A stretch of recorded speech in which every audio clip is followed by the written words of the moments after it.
علیکم سامعین، 20 جمادی الاولیٰ اور 5 دسمبر ہے۔ خبر کا عنوان ہے شادی کی خوشی غم میں بدل گئی۔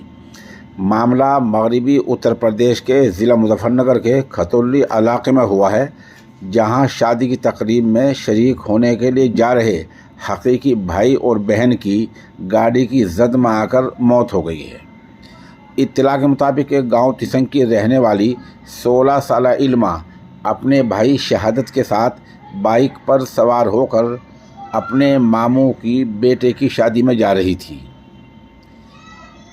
جیسے ہی یہ بذریعہ بائیک میراپور روڈ پر گاؤں رام نگر کے پاس پہنچے تو نامعلوم گاڑی نے ٹکر مار دی۔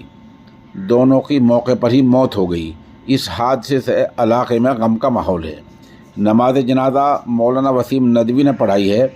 اس حادثے پر مولانا عمران ندوی، پھلت ارشاد گجر اور قاری حفظ الرحمان صاحب نے گہرے رنج و الم کا اظہار کیا ہے۔ خبر کے لیے ہم وہیں سے محمد دانش پھلتی کے نہایت شکر گزار ہیں۔